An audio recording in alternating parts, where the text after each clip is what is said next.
வணக்கம், வந்தனம், நமஸ்கார். நான் உங்களோட சரண் அழகர்சாமி, அரோரா அகாடமில இருந்து. நம்மளோட பாட்காஸ்ட் சீரீஸ்ல நிறைய இன்ஸ்பைரிங் ஸ்டோரிஸ் கேட்டுட்டு இருக்கோம். அண்ட் நிறைய பேரோட லைஃப் ஹிஸ்டரிஸ் அண்ட் அவங்க எப்படி இந்த ஆண்டர்பிரினர் ஜர்னிக்குள்ள வந்தாங்க அப்படின்றதையும் நம்ம பார்த்துட்டு இருக்கோம். அந்த விதத்துல இன்னைக்கு நம்மளோட ஒரு சூப்பர் எக்ஸைட்டிங் ஒரு கெஸ்ட் இணைஞ்சிருக்காரு. ஆக்சுவலி அவரோட பார்ட்டே ரொம்ப டிஃப்ரெண்டானது. இது நாங்க அந்த நம்ம அந்த தூத்துக்குடி அந்த ஏரியால ஃபிளட் நடக்கிறதுக்கு முன்னாடி டிசைட் பண்ணியிருந்தோம். பட் அவரால் ஜாயின் பண்ண முடியல. He is none other than Vasant Kumar bro. Thank you for being here, bro. Pleasure is mine, brother. Pleasure is Yes, mine. and he's ரொம்ப also long painting. yes. Thank you, bro. And he's also heading and company and the founder of Brand Minds Global அப்படின்னு சொல்லிட்டு he's a branding consultant too. And startup ecosystem ரொம்ப க்ளோஸா work பண்ணிட்டு இருக்க ஒரு person. So இப்போ நிறைய இந்த ஸ்டார்ட் அப்ஸ் அண்ட் இது பூம் ஆயிட்டு இருக்கு. ஸோ அதனால we thought of having you here, bro. So thank you for being here. And எப்படி லைக் நம்ம பிளான் பண்ணோம் இல்லையா, நம்ம அந்த ஃபிளட்டுக்கு முன்னாடி பிளான் பண்ணோம். ஓகே, பட் ஃபிளட் சடனா இட் வாஸ் இமேஜின் பண்ண முடியாத ஒரு டிஸ்ட்ரக்டிவ் இதுவா இருந்தது. Like how you process that flood எப்படி உங்களுக்கு இருந்தது? Like what was experience there? First of all I'm very much grateful for the invite. ஏன்னா ரொம்ப நாளா நம்ம பிளான் பண்ணது கொஞ்சம் தள்ளி போயிடுச்சு. Thank you so much for the invite, brother. It's pleasure being podcast. And இந்த பர்டிகுலரா ஃபிளட்டை பொறுத்தவரை திருநெல்வேலியில நாங்க இதுக்கு முன்னாடி இந்த மாதிரியான ஃபிளட்டை நாங்க பார்த்தே இல்லை. எக்ஸ்பெக்டே பண்ணல ஆக்சுவலா இந்த மாதிரி ஒரு ஃபிளட் வரும் அப்படின்ட்டு. ஏன்னா இங்க we had good water morphology. Thamirabarani இருக்கிறதுனால எங்களுக்கு தண்ணி போற வழிகள் பாத்தீங்கன்னா ரொம்ப ஒன்றும் டஃபாலாம் இருந்தது கிடையாது. இதுக்கு முன்னாடி வரைக்கும் தண்ணி பெருசா ஸ்டாக்னி பூரா ஆகாது. இங்க இருக்கிற மண்ணு நிறைய இருக்கு. இன்னொன்னு பாத்தீங்கன்னா ஆறு இருக்கிறதுனால ரொம்ப ஈஸியாவே தண்ணி போயிடும். திருநெல்வேலியில ஃபிளட் வரும் அப்படிங்கறத நாங்க சும்மா ஜோக்கா கூட பேசிட்டு அந்த அளவுக்கு தான் இருந்திருக்கு சிச்சுவேஷன்ஸ். ஒரு 100 இயர்ஸ்க்கு அப்புறம் இந்த மாதிரி ஒரு ஃபிளட் வந்ததுங்கிறது ரொம்ப டஃப்பான விஷயம் தான். அதாவது நிறைய பேர் ரொம்ப கஷ்டப்பட்டாங்க. அதாவது இந்த ஆறு ஓரங்கள்ல இருக்கிற வீடுகள்லாம் பாத்தீங்கன்னா நிறைய பேர் லாஸ்ட் லைவ்லிஹுட், அவங்களோட வீடு போயிடுச்சு, அவங்களோட உடைமைகள் எல்லாம் போயிடுச்சு. அதை அவங்க திருப்பி கெயின் பண்றதுக்கே இப்ப take a lot of time. For example, ஒரு கஷ்டப்பட்டு ஒருத்தர் ஒர்க் பண்ணி ஒரு 10 வருஷம் ஒர்க் பண்ணி வீட்டுல முதல் முறையா வாஷிங் மிஷின் வாங்கணும் அப்படின்னு ஆசைப்பட்டு இஎம்ஐல வாஷிங் மிஷின் வாங்குறவங்க இஎம்ஐ இன்னும் இருக்கு, ஆனா வாஷிங் மிஷின் இல்லைன்னா போயிடுச்சு. ஓகே, பட் இஎம்ஐ இன்னும் அவங்க பே பண்ற சிச்சுவேஷன்ல இருக்காங்க. ஓகே, பே பண்ற சிச்சுவேஷன்ல இருக்காங்க. சோ அது எல்லாமே ஒருத்தரோட ட்ரீம் தான் இல்லையா? ஒரு மிடில் கிளாஸோட ட்ரீம் எங்க அம்மா கையால துவைக்கிறாங்க, அவங்க ஒர்க்கை கம்மி பண்ணி ஒரு வாஷிங் மிஷின் வாங்கி கொடுக்கணும். எங்க வீட்டுல வண்டி கார் எல்லாமே ஃபர்ஸ்ட் டைம் வாங்குறோம் அப்படிங்கறதுங்கிறது ரொம்ப ஒரு ஸ்பெஷலான விஷயம் இல்லையா? அதை ஒருத்தர் இழக்கும் போது அதை திருப்பி அவங்க கெயின் பண்றதுக்கு it is taking a lot of time. அது திருநெல்வேலியில நாங்க இந்த மாதிரியான ஒரு டிசாஸ்டர் நாங்க எதிர்பார்க்கவே இல்லை. பட் வீடுகளோட கன்ஸ்ட்ரக்ஷனே பாத்தீங்கன்னா சென்னை அளவுக்கு யாருமே அபார்ட்மெண்ட்ல இருந்திருக்க மாட்டாங்க. நிறைய ஃபர்ஸ்ட் ஃப்ளோர் கிரவுண்ட் ஃப்ளோர் வீடுகள் நிறைய இருந்திருக்கும் இல்லையா? எக்ஸாக்ட்லி 100%. இந்த ஏரியால ஆறுகளை ஒட்டி இருக்கிற ஏரியாக்கள் பாத்தீங்கன்னா எல்லாமே ஃபர்ஸ்ட் ஃப்ளோர் வீடுகள் தான். தாண்டி பண்ணதில்ல. 15 அடி 20 அடிக்கு தண்ணி இருந்துச்சு. I was continuously getting calls. ஏன்னா வாலண்டியர்ஷிப்ல நம்ம கோஆர்டினேஷன்ல இருந்ததுனால எனக்கு தொடர்ச்சியா ஃபோன் கால் வந்துட்டே இருந்துச்சு. என்ன சார், இந்த மாதிரி பிரெக்னன்ட் லேடிஸ் இருக்காங்க, எப்படியாவது ரெஸ்கியூ பண்ணிடுங்க, குழந்தைங்க இருக்காங்க, எப்படியாவது ரெஸ்கியூ பண்ணிடுங்க, எப்படியா கூட்டு போயிடுங்க சார் அப்படிங்கிற மாதிரி பல பேர் ஃபோன் பண்ணி எழுதாங்க. என்ன பெஸ்டா பண்ண முடியுமோ எல்லாமே எங்க சைடுல நாங்க பண்ணிருந்தோம். நான் உங்களோட ஸ்டேட்டஸ்ல பாத்துக்கிட்டு ஒரு 2 days நீங்க நைட் ஒரு 1:30 தான் ரிட்டர்ன் டு ஹோம் போற மாதிரி போட்டிருந்தீங்க. லைக் அந்த வாலண்டியரிங் எக்ஸ்பீரியன்சஸ் எப்படி இருந்தது? How you able to make the team immediately in very short period of time? எப்படி பண்ணீங்க? எக்ஸாக்ட்லி பாத்தீங்கன்னா ஒரு 1 week இந்த ஒர்க் ரொம்ப விகரஸா நடந்துச்சு.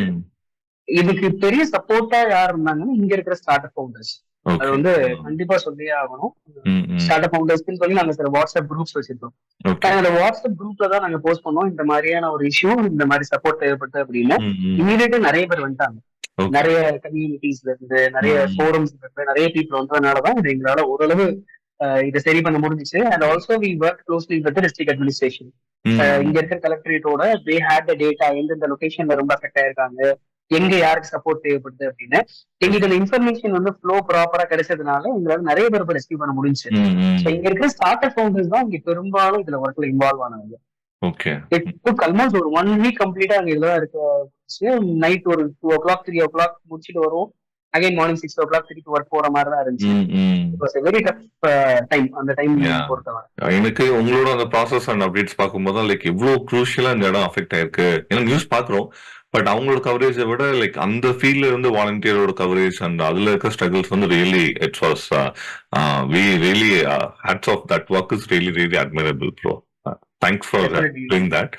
And coming to the real essence of what you're doing here in the real time ல பார்க்கும்போது இப்போ நிறைய இந்த பிராண்டிங் அப்படின்னாலே கேஜிஎஃப் படத்துல கூட வந்து பிராண்டிங் பத்தி பேசியிருப்பாங்க லைக் சின்ஸ் 1995 ஆர் சம்திங் அந்த ஒரு இயர்ஸ் மென்ஷன் பண்ணுவாங்க. அப்போ நீங்க பண்றீங்க இல்லையா லைக் இந்த உங்களோட work what is your work is all about? இந்த பிராண்டிங் அப்படின்றது கூட நிறைய மிஸ்கன்செப்ஷன்ஸ் இருக்கு. லைக் வந்து நான் ஒரு லோகோ வச்சா அது ஒரு பிராண்டிங் தான், நான் அதை பத்தி பேசிட்டு இருந்தேன் ஒரு branding. So can you elaborate as what is branding is and what is your work is all about? So பேசிக்கா பிராண்டிங் பொறுத்தவரை எல்லாரும் ஃபர்ஸ்ட் சொல்ற பாயிண்ட் வந்து logo is not branding, but I would say logo is also branding. அதாவது ரொம்ப சிம்பிளா சொல்ற மாதிரி இருந்தா புரியுற மாதிரி சொல்றதா இருந்தா பிராண்டிங்கிறது என்னன்னா நீங்க ஒரு கம்பெனியை பத்தி இல்ல ஒரு ப்ராடக்ட பத்தி உங்களுக்கு இருக்கிற கட் ஃபீல் தான் பிராண்டிங். ரொம்ப சிம்பிளா சொல்றீங்களா, ரொம்ப ரா ஃபீலிங் தான் அது சொல்றீங்க. ஐ மீன் கட் அப்படினா இட் இஸ் தி எமோஷன். அதாவது பிராண்டிங்கிறது பாத்தீங்கன்னா இட் இஸ் an emotion. நீங்க ஒரு விஷயத்தை பத்தி நீங்க எப்படி ஃபீல் பண்றீங்கங்கறது தான் பிராண்டிங். ஃபார் எக்ஸாம்பிள் இப்போ நான் வந்து ஒரு ப்ராடக்ட் உருவாக்குறேன், இல்ல ஒரு கம்பெனி உருவாக்குறேன்னு வச்சுக்கோங்க. தினமும் நீங்க என்ன மாதிரி ஆயிரக்கணக்கான கம்பெனிஸ் பாக்குறீங்க, ஒரு மினிமம் 3000 அட்வர்டைஸ்மெண்ட்ஸ் பாக்குறீங்க இல்லையா? இதுல நாங்க எப்படி தனிச்சு தெரியுறோம், ஒரு கம்பெனி எப்படி அவங்கள தனியா பொசிஷன் பண்ணிக்கிறாங்க. நீங்க ஒரு ப்ராடக்ட ஒரு கேட்டகரியை பத்தி யோசிக்கும் போது இமீடியட்டா எந்த கம்பெனி ஞாபகம் வராங்க, இது எல்லாமே பிராண்டிங்ல முக்கியமான விஷயம். அதாவது it is all about getting your mind space better. For example இப்போ நீங்க ஒரு பைக் அப்படிங்கிற ஒரு கேட்டகரி இருக்கு அப்படின்னா ஆயிரக்கணக்கான பைக் மாடல்ஸ் இருக்கு, நிறைய கம்பெனிஸ் இருக்காங்க. உங்களுக்குன்னு சொல்லி கனெக்ட் ஆயிருக்கிற சில பைக்ஸ் இருக்கும். தட் இஸ் பிகாஸ் அவங்களோட பிராண்டிங், அவங்களோட பொசிஷனிங் நீங்க விரும்புற மாதிரி இருந்ததுனால உங்களுக்கு டக்குனு கனெக்ட் ஆச்சு. இன்னும் கொஞ்சம் சிம்பிளிஃபைடா சொல்றதா இருந்தா இப்போ ஃபார் எக்ஸாம்பிள் வந்து ஒரு காலேஜ் ஸ்டூடெண்ட் இருக்காங்க, அப்புறம் அவருடைய கேர்ள் ஃபிரெண்டுக்கு சாக்லேட் கொடுக்கணும்னு நினைக்கிறாரு அப்படின்னா இமீடியட்டா ஒரு சாக்லேட் தான் அவருக்கு ஞாபகம். ஆயிரக்கணக்கான சாக்லேட்ஸ் இருக்கு, பட் ஸ்டில் ஏன் அந்த ஒரு சாக்லேட் அவருக்கு ஞாபகத்துக்கு வருது அப்படின்னா it is the emotion which is attached to that particular chocolate. ஒரு பெர்செப்ஷனை கிரியேட் பண்றோம். அது எங்களுடைய பிராண்டிங் ஸ்ட்ராட்டஜிஸ்டோட ஒர்க் என்னன்னா நாங்க ஒரு ப்ராடக்ட ஒரு எமோஷனோட ஒரு பெர்செப்ஷனோட கனெக்ட் பண்றோம். அப்போ உங்களுக்கு chocolate for a girl friend, chocolate for special person சொல்லும் போது உங்களுக்கு ஒரு பர்டிகுலர் சாக்லேட் ஞாபகம் வரும். நீங்க சொல்லும் போது எனக்கு அந்த சாக்லேட் ஞாபகம் வருது, எந்த சாக்லேட் எமோஷனலா கனெக்ட் ஆகல எனக்கு. கனெக்ட் ஆகுது இல்லைங்களா? So that is because you feel உங்களுடைய மைண்ட்ல அந்த சாக்லேட்டுக்கு ஒரு பர்டிகுலர் மைண்ட் ஸ்பேஸ் வச்சிருக்கீங்க. நீங்க இப்போ நீங்க ஃப்ரம் மதுரைங்கிறதுனால மதுரையில வந்து ஹோட்டல்ஸ் நிறைய ஹோட்டல்ஸ் இருக்கு. பட் நல்ல ஹோட்டல்னா உடனே உங்களுக்கு சில ஹோட்டல்ஸ் மைண்ட்ல ஞாபகம் வரும். ப்ராபப்ளி அந்த ஹோட்டலோட ஃபுட் வந்து முன்னாடி நல்லா இருந்திருக்கலாம், இப்ப நல்லா இல்லாம இருந்திருக்கலாம். பட் அந்த ஹோட்டல் வந்து உங்களுக்கு ஒரு ரெப்யூட்டேஷன் இருக்கு இல்லைங்களா? உங்களோட மைண்ட்ல ஒரு ஸ்பேஸ் கொடுத்திருக்காங்க. That is branding. Branding is perception. உங்களோட மைண்ட்ல ஒரு ட்ரஸ்ட் பில்ட் பண்றதுக்கு நாங்க இந்த இண்டஸ்ட்ரியில நல்ல ஒரு ரெப்யூட்டேஷன்ல இருக்கிறோம், நல்ல ஒரு பொசிஷனிங்ல இருக்கிறோம், நீங்க எங்களை நம்பி வந்தீங்கன்னா நாங்க ப்ராப்பர் சர்வீஸ் கொடுக்குறோம் அப்படிங்கிற பெர்செப்ஷனை எந்த கம்பெனி கிரியேட் பண்ணுதோ they are good in branding. Okay so our brand we as a company yes please. so we as a company பாத்தீங்கன்னா நாங்க இந்த மாதிரியான let's say ஒரு கம்பெனி இருக்கு அப்படின்னா அந்த கம்பெனியோட ப்ராடக்ட், அந்த கம்பெனியோட சர்வீஸ், அந்த கம்பெனியோட founders or other stakeholders இவங்களை ஒரு மார்க்கெட்ல வந்து ஒரு பிராண்டா பொசிஷன் பண்ணி அவங்களுடைய கம்பெனியை ப்ரொமோட் பண்றதுக்கான ஒர்க் என்னென்ன விஷயங்கள் இருக்கோ அது எல்லாமே we consult for companies and we do it as service. Okay, like Vasanth Kumar அப்படின்னா அந்த அந்த வசந்தன் கோ அந்த இது ஒரு பிராண்ட், அந்த masala we have a brand for it. Okay, exactly. இப்போ அதனாலதான் நிறைய ஓனர்ஸ் அண்ட் ஆண்டர்பிரினர்ஸே வந்து அந்த ஃபவுண்டர்ஸே வந்து இப்போ அட்வர்டைஸ்மெண்ட்ஸ் அண்ட் இதுக்கு வராங்களா? முன்னாடி எல்லாம் they used to go with நிறைய ஆக்டர்ஸ் பிளேயர்ஸ் கிட்ட போவாங்க, பட் இப்ப அவங்களே வந்து தேர் இன்டு தி ஃபீல்ட்ல. சோ தட் இஸ் பிகாஸ் அந்த கிரெடிட் அக்கௌண்டபிலிட்டி வரணும்ன்றதுக்காக அப்படி பண்றாங்க. அப்படிதானே? எக்ஸாக்ட்லி. பேசிக்கா we call it as personal branding. பிராண்டிங்ல மல்டிபிள் டைப்ஸ் இருக்கு. நீங்க இந்த ப்ராடக்ட்ட மட்டும் பண்ணலாம், உங்களோட கம்பெனியை நீங்க பண்ணலாம், நீங்க as a பர்சனா பண்ணலாம், இல்ல உங்களோட சர்வீஸ பண்ண முடியும். இதுல ஏன் நிறைய பேர் வந்து இப்ப பர்சனல் பிராண்டிங்குள்ள வராங்க அப்படின்னா, பர்சனல் பிராண்டிங்னு வரும்போது ஒரு ஹியூமன் டு ஹியூமன் எமோஷன் வந்து எப்பவுமே ரொம்ப ஸ்ட்ராங்கா இருக்கும். லெட்ஸ் சே வந்து நீங்க என் கூட கனெக்ட்ல இருக்கீங்க, தோ உங்களுக்கு என் கம்பெனி தெரிஞ்சாலும் you take action for my company because through Vasanth மூலமா நீங்க பண்ணுவீங்க இல்லையா? இப்ப நீங்க ஒரு கடை நீங்க வச்சிருக்கீங்க அப்படின்னா எனக்கு உங்களை நல்லா தெரியும், அவர் சரண் இஸ் a good person, அவர் நல்ல குவாலிட்டி கொடுக்கணும்னு எதிர்பார்ப்பாரு அப்படின்னு எனக்கு ஒரு பெர்செப்ஷன் இருந்துச்சுன்னா I will take action through you. ஒரு கம்பெனி ஆர் அ பர்சன் அப்படின்னு பார்க்கும்போது we get emotionally connected to a person. So இப்ப வசந்தன் கோல வந்து வசந்த் சார் வராங்க, இல்லாட்டி மத்த சரவணா ஸ்டோர்ஸ்ல வராங்க அப்படின்னா we will those people will gain our trust. நமக்கு ஒரு பர்செப்ஷன் வந்துரும், இவங்க நல்ல ப்ராடக்ட் கொடுக்க ட்ரை பண்றாங்க. இப்போ வந்து லலிதா ஜுவல்லர்ஸ்ல பாத்தீங்கன்னா அவங்க வந்து நாங்க எந்த மாதிரி குவாலிட்டி கொடுக்குறோம் அப்படின்னு பேசும்போது, ஓகே ஒரு ஃபவுண்டர் அவங்களுடைய ப்ராடக்ட பத்தி இவ்வளவு கான்பிடென்ட்டா வந்து பேசும்போது we gain trust. ஒரு ட்ரஸ்ட் வந்து அவங்க மேல நமக்கு வருது. அந்த ட்ரஸ்ட் வந்து ஆட்டோமேட்டிக்கா பிசினஸா கன்வெர்ட் ஆகுது. சோ அதனால people are getting into brand. Okay, but நீங்க இந்த மைண்ட் ஸ்பேஸ்ன்ற வார்த்தை அதிகமா யூஸ் பண்றீங்க இல்லையா? முன்னாடி ஒரு 10 இயர்ஸ் முன்னாடி பாத்தீங்கன்னா தி அமௌண்ட் ஆஃப் காம்படிஷன்ஸ் வந்து ரொம்ப கம்மி. ஒரு ப்ராடக்ட்ல ஒரு 2-3 பிளேயர்ஸ் இருப்பாங்க. பட் இப்போ வந்து there are n number of players and பீப்புளோட கான்சென்ட்ரேஷன், அதாவது அவங்க கொடுக்குற அட்டென்ஷன் டைமே ரொம்ப மாறிடுச்சு. And how a brand can able to capture that. அதாவது இப்போ நான் ஒரு அரோரா அகாடமின்றது இப்போ ஒரு பிராண்டா கொண்டு வரேன்னா இமீடியட்டா அந்த மைண்ட் ஸ்பேஸ் பிடிக்க முடியாது இல்லையா? I should take some time. So அந்த டயத்தை நம்ம எப்படி வந்து எவ்வளவு வருஷம் ஆகும், இல்ல வருஷம் ஆகுமா, இல்ல நாட்கள் ஆகுமா, இல்ல டிபெண்டிங் அப்பான் தி பிராண்டை பொறுத்தவரை மாறுமா? How we can define that? Okay, exactly what you said is right. இப்போ வந்து டிஸ்ட்ராக்ஷன் வந்து ரொம்ப அதிகமா இருக்கு. யூ ஷுட் டெலிவர், அதாவது பீப்புளுக்கு ஆப்ஷன் ரொம்ப அதிகமா இருக்கு. ஒரு மூவி மாதிரி தான். முன்னாடி எல்லாம் பாத்தீங்கன்னா ஒரு குறிப்பிட்ட சில மூவி ரிலீஸ் ஆகும், இந்த மூவிக்கான ஆப்ஷன் கூட தான் நீங்க சூஸ் பண்ணி ஆகும். இப்போ அப்படி இல்லை. பீப்புள் வந்து வேர்ல்ட்ஸ் இப்போ பாக்குறாங்க, they have OTT, பல விஷயங்கள் இருக்கு. ஸோ சாய்ஸஸ் அதிகமாக ஆக ஆக you have to work very hard to promote you. நீங்க உங்களோட பொசிஷனிங் ரொம்ப ஸ்ட்ராங்கா இருக்கணும். நீங்க வந்து மத்தவங்களை விட நீங்க எந்த விதத்துல அவங்களோட பெயினை நீங்க சால்வ் பண்றீங்க, அவங்களுக்கு எப்படி சப்போர்ட் பண்றீங்க, அவங்களுக்கு என்ன வேல்யூ கொடுக்குறீங்கிறத கான்ஸ்டன்டா பீப்புளுக்கு நீங்க கம்யூனிகேட் பண்ணிக்கிட்டே இருக்கணும். மோர் யூ கம்யூனிகேட், பீப்புள் வந்து கொஞ்சம் கொஞ்சமா இடம் கொடுக்க ஆரம்பிப்பாங்க அவங்களோட மைண்ட்ல. இது எப்படி நடக்குது அப்படிங்கறது பாத்தீங்க அப்படின்னா, சயின்டிபிக்கலி ஒரு ஹியூமனுடைய அட்டென்ஷன் ஸ்பேன் வந்து இப்போ is less than something of gold fish. 7 செகண்ட்ஸோட கம்மியா தான் இருக்கு. You never get a second chance for first impression சொல்லுவாங்க. ஒரு சான்ஸ் தான் கிடைக்கும் ஃபர்ஸ்ட் இம்ப்ரெஷனுக்கு. நீங்க ஃபர்ஸ்ட் இம்ப்ரெஷன் எந்த அளவுக்கு ஸ்ட்ராங்கா கொடுக்குறீங்களோ அந்த அளவுக்கு ரொம்ப ஈஸியா உங்களால அவங்களோட மைண்ட் செட்ல ஒரு இடம் பிடிக்க முடியும். ஃபார் எக்ஸாம்பிள், இப்ப நான் உங்ககிட்ட என்னுடைய பிராண்டை நான் கொஞ்சம் ரெஜிஸ்டர் பண்றேன், இல்ல யுவர் ஐ எம் குட் கம்பெனிங்கிறத நான் உங்களுக்கு ரெஜிஸ்டர் பண்ண ட்ரை பண்றேன் அப்படின்னா, மினிமம் நீங்க என்னுடைய பிராண்டோட நேமையோ லோகோவையோ இல்ல ஏதோ ஒரு பிராண்ட் கம்யூனிகேஷனை நீங்க ஒரு 7 டைம்ஸ் மினிமம் பார்க்கணும். 7 டைம்ஸ் நீங்க பாத்தீங்க அப்படின்னா நேச்சுரலி உங்களுக்கு ஒரு அக்வைண்டன்சி ஃபீல் ஆக ஆரம்பிச்சிடும் அந்த பிராண்டோட. இப்ப நீங்க ஒரு சூப்பர் மார்க்கெட் போறீங்க, ஏபிசின்னு ஒரு சோப் இருக்கு, இல்ல ஒரு பிராண்டட் சோப் இருக்குன்னு வச்சுக்கோங்களேன். நமக்கு ஏபிசி சோப் பெட்டரா இருக்கலாம் in terms of cost, in terms of அல்லது இன்கிரீடியன்ஸ், அதை பத்தி பெட்டரா இருக்கலாம். ஆனா நமக்கு இந்த சோப்பு நமக்கு ரெஜிஸ்டர் ஆன சோப்பு, நமக்கு தெரிஞ்ச பர்சன், அது தெரிஞ்ச பிராண்டுங்கிறதுனால நம்மளால ஈஸியா இதுல ஆக்ஷன் எடுக்க முடியும், இதுல ஆக்ஷன் எடுக்க முடியும். Okay, it is all about ஒரு ஃபெமிலியாரிட்டி கொடுக்கும் பிராண்டிங் பொறுத்தவரை. So constantly you have to talk about what promise you are giving to the customer, what value are giving to the customer, how you are different from the market. என்ன problem solve பண்றோம்ன்றதையும் சொல்லிக்கிட்டே இருக்கணும். Okay, absolutely. இன்னொரு நீங்க இன்னொரு question கேட்டீங்க, எனக்கு எவ்வளவு டைம் ஆகும் அப்படிங்கிறது. பிராண்டிங் பொறுத்தவரை இப்ப நான் ஒரு பொருள் உருவாக்குறேன், என்னோட பொருளை நான் ஒரு பர்டிகுலர் ஆடியன்ஸ்க்காக உருவாக்குறேன்னு வச்சுக்கோங்களேன். அந்த ஆடியன்ஸோட வால்யூம் என்னவா இருக்கு, என்னோட ஜியோகிராஃபி எதை ஃபோக்கஸ் பண்றேன், இதெல்லாம் பொறுத்து டைம் ஆகும். ஃபார் எக்ஸாம்பிள்ங்க, நான் ஒரு சோப்பே உருவாக்குறேன்னு வச்சுக்கோங்க. என்னோட சோப் வந்து அஃபோர்டபுளான ரொம்ப ரேட் கம்மியான ஒரு சோப்பாவும் இருக்கலாம், இல்ல என்னோட சோப் வந்து ரொம்ப பிரீமியமான ஒரு சோப்பாவும் இருக்கலாம். இப்ப அஃபோர்டபுளா ஒரு சோப் நான் உருவாக்குறேன் அப்படின்னா நான் அவங்களுக்கான மார்க்கெட் எங்க இருக்கு, அவங்க எங்க அவைலபிளா இருக்கிறாங்கிறத பத்தி நான் யோசிக்கிறோம். இல்ல நான் பிரீமியம் சோப் யூஸ் கிரியேட் பண்றேன் அப்படின்னா I have to focus on that particular audience segment. இப்போ இது ரெண்டுத்தையும் நம்ம ப்ராப்பரா பேலன்ஸ் பண்ணா மட்டும்தான் நம்மளோட ப்ராடக்ட் பொசிஷனிங் பண்ண முடியும். நீங்க ஒரு ப்ராடக்ட, ஒரு மார்க்கெட்டிங்க, ஒரு பிராண்டிங்க, ஒரு விஷயம் எல்லாருக்காகவும் பண்ணீங்க அப்படின்னா it is fundamentally for no one. Okay, so target ஸ்பெசிஃபிக்கா பண்ணனும். Very precise, very precise. அப்படி இல்லன்னா will be hitting around the bush தான். நம்ம வந்து வேகா வந்து எல்லாருக்கும் நம்ம ப்ரமோஷன் பண்ணிட்டு. ஓகே, ஆமா, அதாவது we have to be very precise in targeting. நீங்க எந்த அளவுக்கு டார்கெட்டிங்ல ப்ரிசைஸா இருக்கீங்களோ அந்த அளவுக்கு நீங்க உங்களுடைய ப்ராடக்ட்டை ஈஸியா கொண்டு போய் சேர்க்க முடியும். ஓகே, புரியுது. யா, சோ இதனால ஒரு பிராண்டிங் போறது இட் will take time. அதாவது மார்க்கெட்டிங் மாதிரி கிடையாது, பிராண்டிங் டைம் இருக்கும். ஏன்னா ஒரு human to human trust build ஆகுற மாதிரி தான் ஒரு company to human trust build ஆகுறது. So it is a time taking process. இப்போ பிராண்டிங் அப்படின்றது பாத்தீங்க அப்படின்னா it can be marketed in any வே.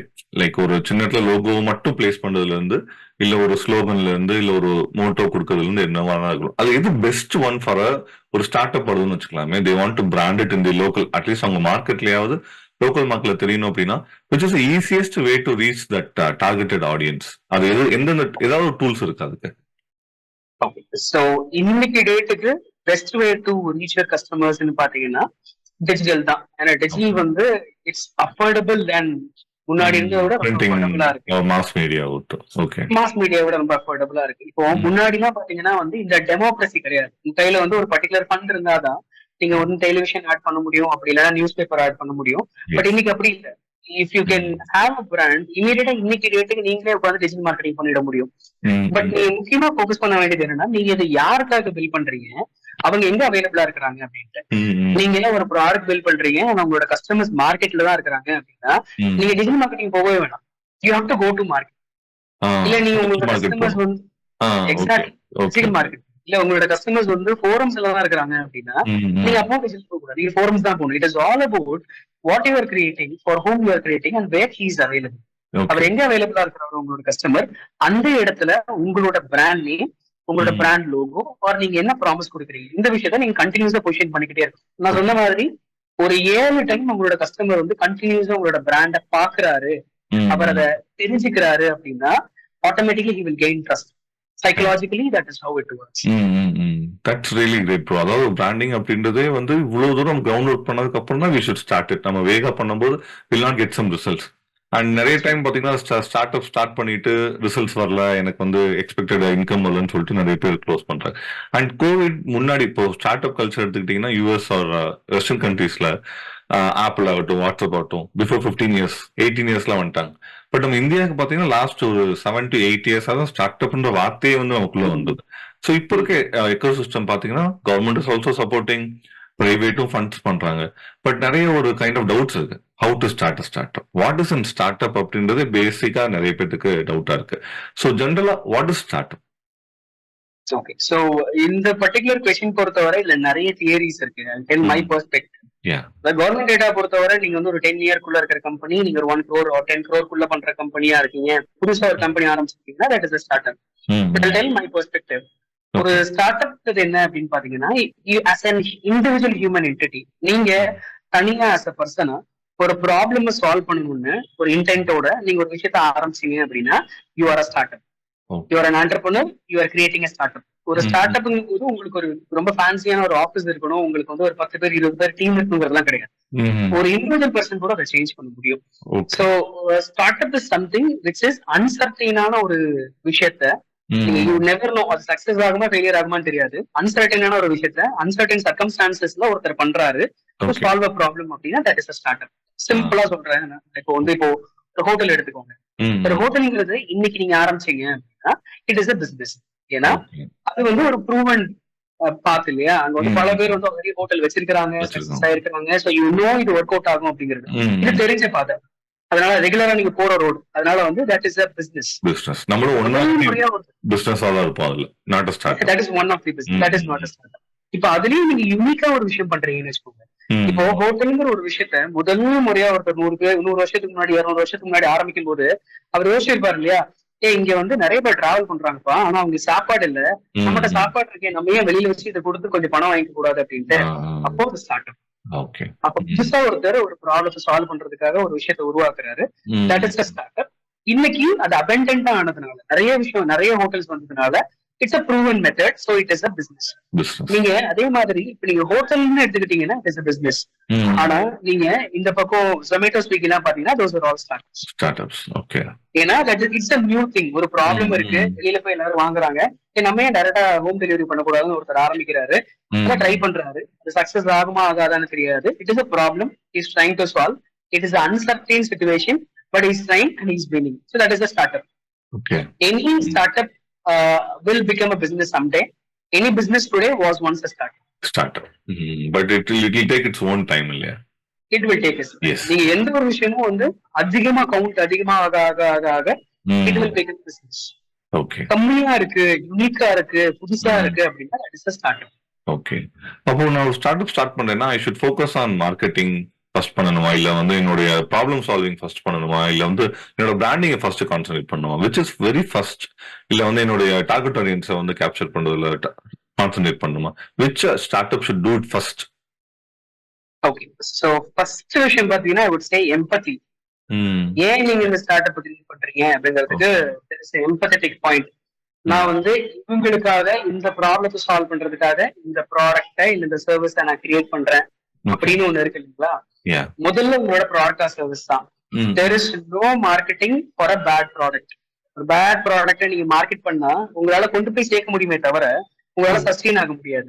நீங்க நல்ல ப்ராடக்ட் முதல்ல பில்ட் பண்ணணும். ஒரு நல்ல ப்ராடக்டையோ நல்ல சர்வீஸையோ நீங்க பில்ட் பண்ணிட்டீங்க, அது மூலமா நீங்க யாரோட ப்ராப்ளம் சால்வ் பண்றீங்களோ அவங்களோட ப்ராப்ளம் ப்ரிசைஸா சால்வ் ஆகுது அப்படின்னா your product is ready, your service is ready, then you will get into marketing and promotions, then into branding. முதல்ல you have to create and you have to focus more on product development and service optimisation. அதுதான் நீங்க முதல்ல பண்ணணும். Once அது முடிச்சதுக்கு அப்புறம் then you have to focus on your sales and marketing, then you have to come into branding. அதாவது if you have time, நமக்கு funding இருக்கு, நமக்கு டைம் எடுத்துக்க முடியும் அப்படின்னா நீங்க பிராண்டிங் ஃபர்ஸ்ட்ல இருந்தே பண்ண ஆரம்பிக்கலாம். இல்ல நாங்க ஒரு புது ஸ்டார்ட் அப் எங்களுக்கு வந்து அது வரைக்கும் வெயிட் பண்ற அளவுக்கு டைம் இல்ல அப்படின்னா you have to aggressively focus on your sales and marketing and then come into branding. Okay, so that's really wonderful division where we can concentrate and where we can focus on the later. So startup like how you started this company, like there should be some history, and I know you have a co-founder also, like how you guys came together. And இது ஏன்னா start up அப்படின்னாலே நிறைய பேர் தனியா பண்றது possible தான், but ஒரு co-founder தேவைன்னு நினைப்பாங்க. Like how you started this your company and what was your motive behind it? Okay, என்னுடைய ஸ்டார்ட் அப் ஜர்னி பொறுத்தவரை it started with my passion for travel. I am ardent traveller. So travel பொறுத்தவரை I want to continuously டிராவல்ங்கிறது தான் என்னுடைய first பாயிண்டா இருந்துச்சு. Covid டைம்ல பாத்தீங்க அப்படின்னா ஐ யூஸ் டு ரீட் பிளாக்ஸ். நான் பிளாக்ஸ் ரீட் பண்ணும்போது நான் பார்த்தேன், அதாவது என்னுடைய ஃபேவரட் ஒரு பர்சன் ஷிவ்யா நாத்ங்கிற ஒரு டிராவல் பிளாகர் வந்து அவங்க பிளாகிங் எழுதியிருந்தாங்க. ஒரு சிங்கிளா ஒரு பொண்ணு உலகம் ஃபுல்லா டிராவல் பண்றாங்க, அவங்களோட சொத்தை எல்லாம் வந்து டிராவல் பண்றாங்க. பயங்கர இன்ஸ்பைரிங்கா இருந்துச்சு. எப்படி ஒருத்தவங்க இப்படி டிராவல் பண்ண முடிஞ்சு அப்படின்னு நான் பார்க்கும்போது அவங்களுக்கு எது சப்போர்ட்டிவா இருந்துச்சுன்னா she was working into digital. அதாவது அவங்க என்ன பண்ணுவாங்கன்னா அவங்களுடைய இன்டர்நெட் இருக்கு, அவங்களுக்கான ஒரு அவங்க இன்டர்நெட் அண்ட் லேப்டாப் இருந்துச்சுனாலே ஆட்டோமேட்டிக்கா அவங்களோட ஒர்க் நடக்கிற மாதிரி அவங்க டிசைன் பண்ணிக்கிட்டாங்க. சோ அதுதான் அவங்களுக்கு டிராவலுக்கு ரொம்ப சப்போர்ட்டிவா இருந்துச்சு. நான் எங்க வேணா இருப்பேன், நான் ஸ்ரீலங்கால இருப்பேன், எனக்கு ஒரு லேப்டாப் வந்து ஒர்க் நடக்கும், நான் துபாயில இருப்பேன், எனக்கு லேப்டாப் வந்து ஒர்க் நடக்கும் அப்படின்னு அவங்க கிரியேட் பண்ணிக்கிட்டாங்க. அந்த விஷயத்தான் we try to create. அப்போ எனக்கு வந்து ஜியோகிராபி இண்டிபெண்டா வந்து நம்ம ஒண்ணு பண்ணணும் அப்படின்னு ரொம்ப நாளா ஒரு ஆசை இருந்துச்சு. தென் கோவிட் முடிச்சதுக்கு அப்புறம் ஐ வாஸ் ஒர்க்கிங் ஃபார் ஒரு யூனிகார்ன் ஸ்டார்ட் அப்போட நான் ஒர்க் பண்ணிட்டு இருந்தேன். I was heading south India operations completely on branding and marketing. It's an edtech company. And then I thought of starting, okay, let's do something, let's build something on our own அப்படின்ட்டு. My first startup is a failure. My first business, I would say. We started a cafe. ஒரு சின்ன ஒரு hotel ஒன்று start பண்ணோம். And it didn't go well. இந்த Covid டைம்ல start பண்ணதுனால நிறைய பிசினஸ் க்ளோஸ் பண்ண மாதிரி நானும் க்ளோஸ் பண்ணேன். நிறைய ஸ்டெப்ஸ் ஆச்சு. அப்போ வந்து I use to sit outside my, அதாவது ஹோட்டலோட போர்டுக்கு வெளியில உட்காந்துட்டு இந்த ஹோட்டல் போர்டை போட்டு நிறைய டைம் நான் பேசுறேன், டேய் எப்படியா வந்துடுறா அப்படின்ட்டு. பேசுவோம் இல்லையா, நம்ம ஆடுகளத்துல தனுஷ் சொல்ற மாதிரி தம்பி எப்படியா வந்துடுறா அப்படிங்கிற மாதிரி யூஸ் டு டாக். அப்ப வந்து ஐ கேன் அண்டர்ஸ்டாண்ட் ஒரு ஃபவுண்டரோட ட்ராமா வந்து எந்த அளவுக்கு இருக்கும் ஒரு ஃபெயிலியர் கிடைக்கும் போது அப்படின்ட்டு. Then I study the invested a lot of time and effort in terms of learning branding, marketing, இதெல்லாம் technology. So what went wrong, நம்ம அதை எப்படி சரி பண்ண முடியும், இந்த விஷயத்தை எல்லாம் பார்த்துட்டு then I started consulting for companies, freelancing. I worked for companies and slowly I started my own startup. And yes, that's the story of a company. That's how Brandmind started. அதாவது I used to write a lot about branding and marketing in LinkedIn. So அதை நீங்க பார்த்திருப்பீங்க. அது மூலமா எனக்கு நிறைய customers வந்து நான் ரீச் பண்ணாங்க, கிளைண்ட்ஸ் ரீச் பண்ணி ஆஸ் வசந்த் நீங்க ஏன் என்னோட கம்பெனி ஜாயின் பண்ண கூடாது அப்படின்ட்டு. as I stated, நம்ம geography இண்டிபெண்டன்ஸையும் தேவைப்படுறதுனால I said sir I'll consult for you. அப்படி ஆரம்பிச்சதான் இந்த company. We started as a freelancer and then slowly we converted it as a company. And I know my co-founder Anbalagan for a very long time. We were working together for almost 1 year, 1.5 years. ஒன்னா work பண்ணிருந்தோம். We had some good rapport இருந்துச்சு. And firstly I liked the way he works. அந்த sink இருந்துச்சு, long term வந்து கொண்டு போக ரொம்ப நல்லா இருந்துச்சு. I'm more of a planner. I like to build things. He's a hard worker. அவர் எஃபர்ட் ஏரியால பயங்கரமா போஸ்ட் பண்ணுவாங்க. ஐடியாசேஷன் ஒருத்தவங்க, இம்ப்ளிமெண்டேஷன் ஒருத்தவங்க, அப்படி ஓகே. அப்படி இருந்ததுனால இட் வாஸ் வெரி ஃப்ரூட்ஃபுல் கொலாபரேஷனா இருந்துச்சு. So what you saying is correct. Geographic independence வேணும். நம்ம டைம் நம்ம மேனேஜ் பண்ற ஒரு கேப்பபிலிட்டி நமக்கு வந்துச்சுன்னா அதுவே உங்களுக்கு பீஸ் ஆஃப் மைண்ட். ஏன்னா நிறைய நேரம் நம்ம டைம் நம்ம மேனேஜ் பண்ண முடியாதுன்னா ஸ்ட்ரெஸ், டிப்ரெஷன்லாம் நம்ம உள்ள போறோம். லைக் வெளியே இருந்து பார்க்கும்போது you having 10K followers, okay, you are running in company, you are travelling Chennai, multiple locations இருக்கீங்க. How you manage this? Like anyway, sometimes you will be feeling low, are we lagging or something. How you try to motivate yourself, or you have a mentor or something, like how they educate you, anything on that perspective? Okay, so startup is definitely a very lonely journey. Startup is definitely, it's going to be very tough journey.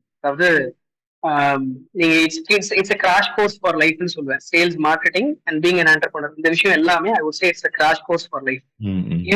You will get used to a lot of rejections constantly. நீங்க rejections வந்துகிட்டே இருக்கும், ups and downs வந்துகிட்டே இருக்கும். அதை நீங்க balance பண்ணி தான் ஆகணும். You have no other work.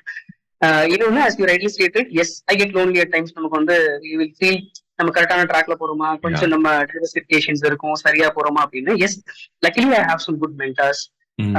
mentors what they recommend is just keep your focus தான் அதிகமா நான் கேட்ட அட்வைஸ் பாத்தீங்கன்னா focus தான். the more focus and more precise you target on a particular thing, ஆட்டோமேட்டிக்கா உங்களுடைய ஹேபிட் எல்லாமே அதை நோக்கி போக ஆரம்பிச்சு. ஸோ நீங்க சொன்ன மாதிரி ஒரு இத்தனை ஃபாலோவர்ஸ் இருக்கு, இவ்வளவு டிராவல் பண்றாங்க, இந்த ஈவெண்ட்ஸ் எல்லாம் பண்றாங்க அப்படிங்கிறது it's different thing. But start up journey பொறுத்தவரை there are areas where a founder won't reveal normally. அதான் உங்களுடைய tough times, அதான் உங்களுடைய ups and downs. நல்லது மட்டும் தான், ஐ மீன் சக்சஸ் ஸ்டோரிஸ் மட்டும் தான் நிறைய வெளியே வரும். பட் நிறைய பேருக்கு சக்சஸ் ஸ்டோரிஸ் மட்டும் தான் தெரியும். நிறைய பேருக்கு சக்சஸ் ஸ்டோரிஸ் தான் தெரியும். நிறைய பேருக்கு இண்டஸ்ட்ரியில இருக்கிற ஸ்டோரிஸ் தெரியாது. But obviously it's going to be a tough journey. But நீங்க I won't say that every startup will be a success. But let's say if you're working with a startup or if you're traveling with a startup for 1 year, you will be a different person after the 1 year. அது நான் 100% சொல்ல முடியும். நீங்க அந்த ஒரு விஷயத்துல நீங்க வேற டிஃபரெண்ட் பர்சனா மாறி இருப்பீங்க. உங்களோட ஒர்க்கிங் ஸ்டைல், நீங்க லைஃபை பாக்குற விதம், உங்களோட அப்ஸ் அண்ட் டவுன்ஸ் நீங்க ஹேண்டில் பண்ற விதம், இது எல்லாமே கம்ப்ளீட்டா சேஞ்ச் ஆயிருக்கும். So start up journey is definitely going to be not the easy task, but it's a life changing journey. You definitely need mentors. நீங்க ஒரு டஃப்பான ரூட்ல போறீங்க அப்படின்னா நீங்க இங்க எங்க போங்க, வழி இந்த ரூட்ல திரும்புங்க, இந்த ரூட்ல போங்கன்னா ஆல்ரெடி அந்த ரூட்ல போனவங்க சொல்றதுனால நம்மளால இன்னும் கொஞ்சம் ஹேண்டில் பண்ணி கேர்ஃபுல்லா போறதுக்கு ஈஸியா இருக்கும். So, and one question which is I'm urging to ask is you are நம்மளோட இன்வெஸ்டர்ஸ் மீட் போயிருந்தீங்களா ரீசெண்டா? Like, how is world's perspective towards Tamil Nadu and how is the ecosystem to develop something? நிறைய பேர் எல்லாருமே ஹைதராபாத் இல்ல பெங்களூர், சென்னையில இருந்தா build பண்ணணும்னு நினைக்கிறாங்க. But Tier 2, Tier 3 cities like Madurai, Coimbatore, Tirunelveli, Thoothukudi, அங்கிருந்து நிறைய ஸ்டார்ட் அப்ஸ் வருது. லைக் இங்க இருந்து பில்ட் பண்றது பெட்டரா, இல்ல going to some kind of like Tier 1 cities இருந்தா நம்மளால வேகமா growth இருக்குமா? Like, how to compare this when a student is coming out of the college and trying to build something? எங்க இருந்தா he is better? I would say that Indian ecosystem as a whole ஆவே பாத்தீங்க அப்படின்னா it went through a lot of changes. அதாவது environment பாத்தீங்கன்னா ரொம்ப ஈஸியா இப்ப டெவலப் ஆக ஆரம்பிச்சிருக்கு. For example, we take global projects. ஆனா முன்னாடி எல்லாம் பாத்தீங்கன்னா you need ஆஃபீஸ் அங்க இருக்கணும், உங்களுக்கு அங்க ஒரு பர்சன் தெரியணும், அங்க ஒரு மேனேஜர் இருக்கணும், நீங்க அவங்க போய் மீட் பண்ணணும், பேசணும் அப்படின்ட்டு. இப்ப இருக்கிற டெக்னாலஜி அண்ட் இப்ப இருக்கிற சப்போர்ட் சிஸ்டம் அண்ட் எக்கோ சிஸ்டம்னால you don't have you should not focus only on physical offices. physical office தான் வேணுங்கிறது கிடையாது. நீங்க ஒரு ஆபீஸ்க்கு ஒரு பர்டிகுலர் லொகேஷன் வச்சிருக்கீங்க, நீங்க ஒரு வெப்சைட் வச்சிருக்கீங்க அப்படின்னா நீங்க 1 லட்சம் ஆபீசஸ் வச்ச மாதிரி. ஒருத்தர் மதுரையில இருந்து சர்ச் பண்றாங்களா, உங்களோட வெப்சைட் தெரிய வைக்க முடியும். சென்னையில இருந்து சர்ச் பண்றாங்களா, தெரிய வைக்க முடியும். யூஎஸ்ல இருக்காங்களா, தெரிய வைக்க முடியும். provided if you build it in a right way. So ecosystem wise பாத்தீங்க அப்படின்னா எக்கோசிஸ்டம் ரொம்ப லாங் வே டெவலப் ஆயிருக்கு. கவர்மெண்ட்டும் நிறைய இனிஷியேட்டிவ்ஸ் எடுத்துட்டு இருக்காங்க, நிறைய ஃபோரம்ஸ் நிறைய இனிஷியேட்டிவ் எடுத்துட்டு இருக்காங்க. வெட்டரன் ஆண்டர்பிரனர்ஸ் பாத்தீங்கன்னா அவங்களோட சைட்ல அதோ ஒரு பெரிய விஷயத்தை பில்ட் பண்ணதுக்கு அப்புறம் they are now ready to educate people. ecosystem இன்னைக்கு இருக்கிற மாதிரி இதுக்கு முன்னாடி இருந்தது கிடையாது. This is the best moment to build a startup, I would say. Ecosystem is very nice.